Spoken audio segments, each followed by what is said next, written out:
What is up? YouTube. Check it out, man. I'm telling you, Eminem is a real new go. Now I know we can't say that word. Eminem is a real. Why Eminem is never feared Suge Knight? Why Eminem never feared Suge Knight? Because he can run fast? I fear Suge Knight and he in jail. Yeah, man. That's a big dude, boy. Did he play? He played professional football for a little while or something. I think he said that, man. That's a big dude, man. Good God Almighty. And he don't mind. Hey, he don't mind dangling somebody over the daggone railing.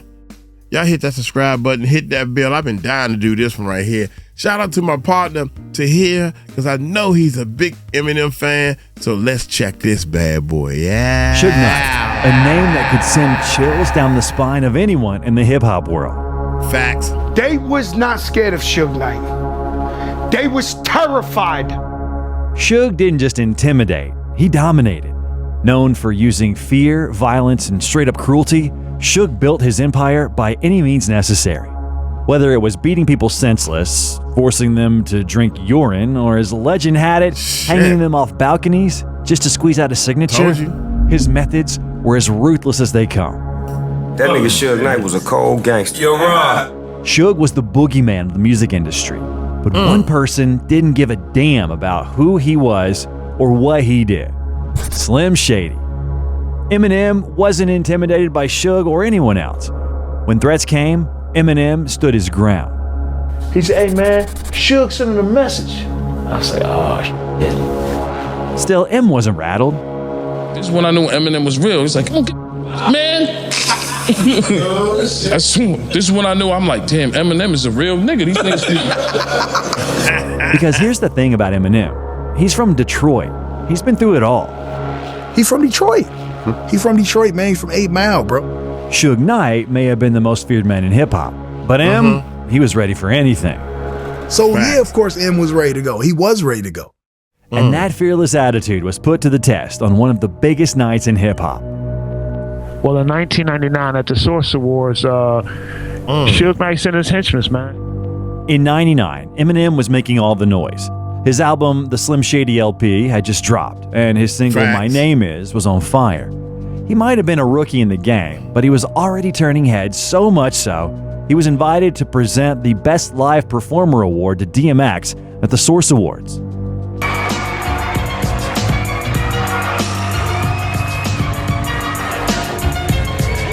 Hello. What up? But what most people didn't know was what was going on right before the cameras rolled. As Eminem made his way to his seat, he found himself surrounded by Suge Knight's goons.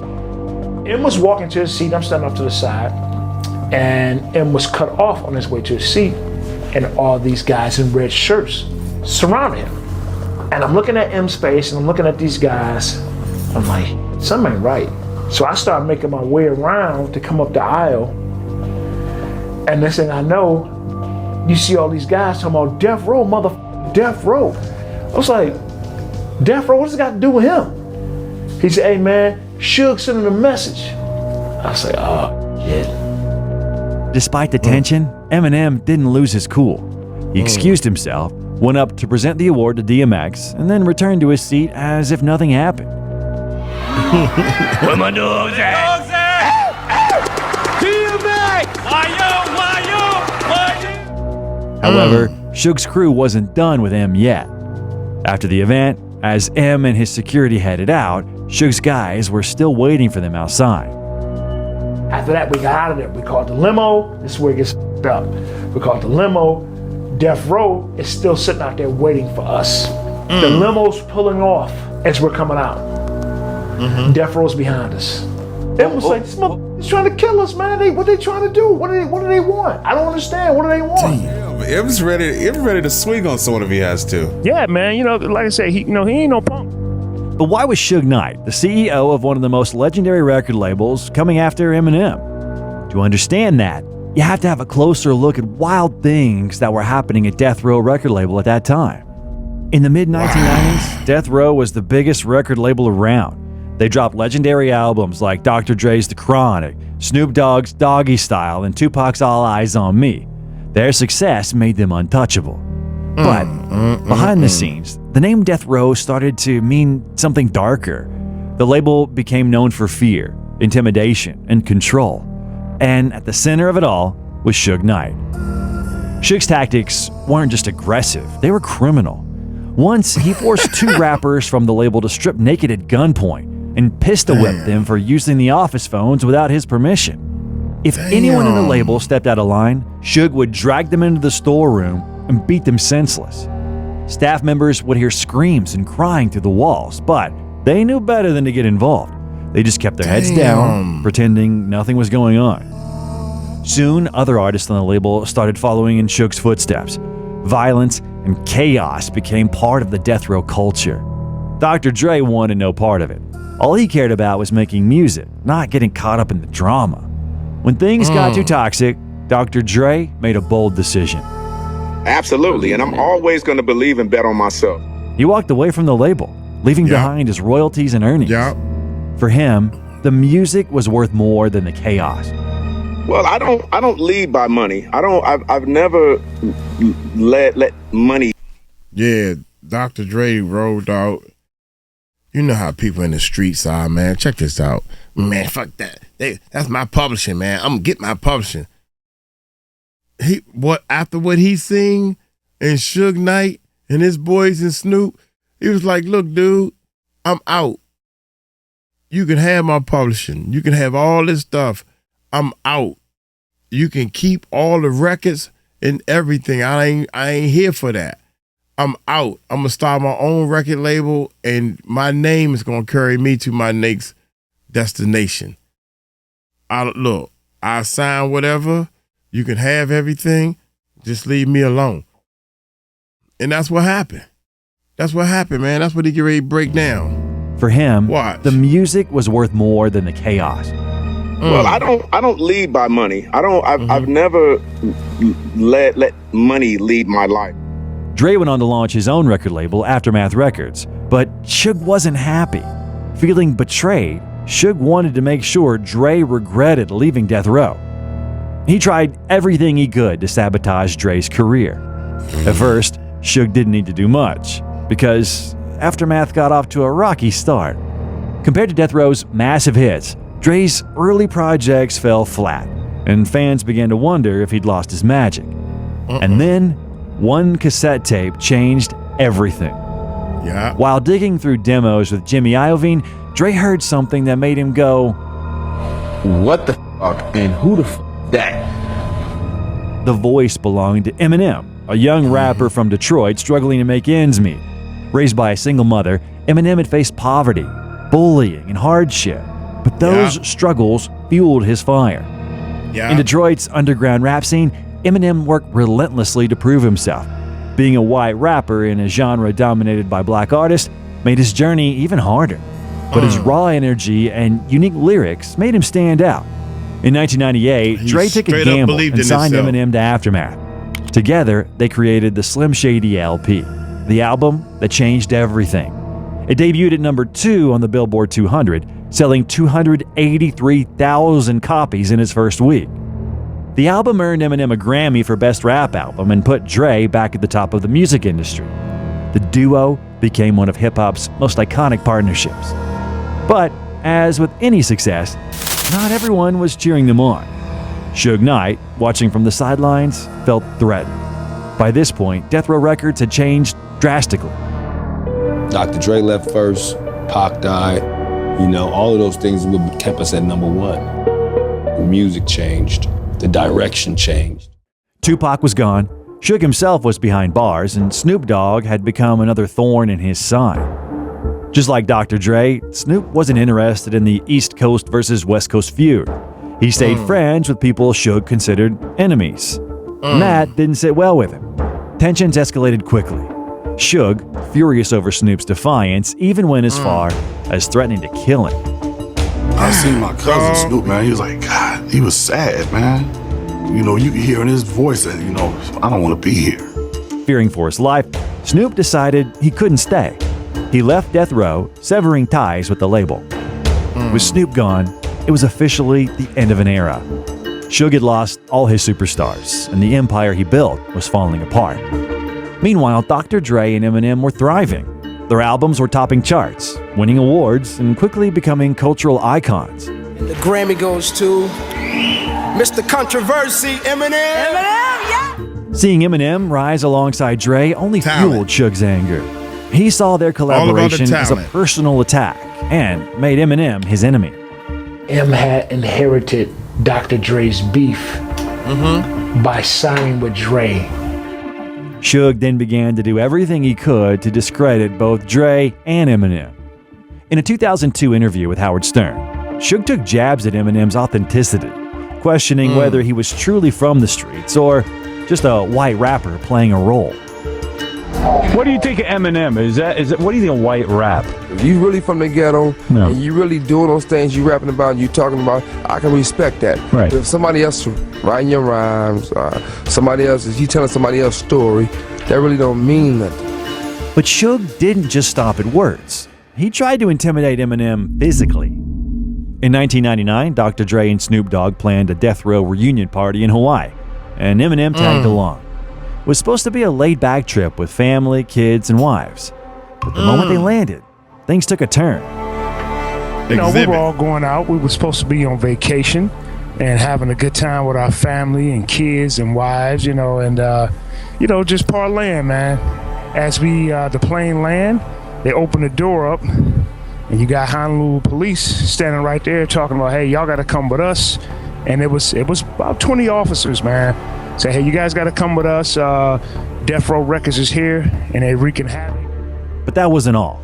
Suge wasn't done. In 2001, at 50 Cent's In the Club video shoot, he pulled up again, this time with a lot more men. Suge is coming! So I'm like, Suge's outside. Suge's outside. Everybody like, he was running, dropping. So Suge came, he had some Mexican niggas. Now we from New York. You ain't never seen a nigga with a tattoo on his forehead. 118th Street crew. I'm like, what the fuck? But Eminem didn't flinch. He said, what the? They got tattoos on their forehead, my God. Now we from New York. You ain't never seen a nigga with a tattoo on his forehead. 118th Street crew. I'm like, what the fuck? But Eminem didn't flinch. Instead, he walked right outside to face Suge and his crew. This is when I knew Eminem was real. He's like, I don't give a man. This is when I knew, I'm like, damn, Eminem is a real nigga. These niggas, 50 niggas outside, what's up? And then the nigga Suge just walked away. The Mexican niggas looked kind of confused, like they didn't know what was going on. Eminem mostly stayed quiet about Suge Knight. And in 2004, his song Like Toy Soldiers explained why. In the track, Eminem revealed that Dre had specifically told him to stay out of the feud with Suge.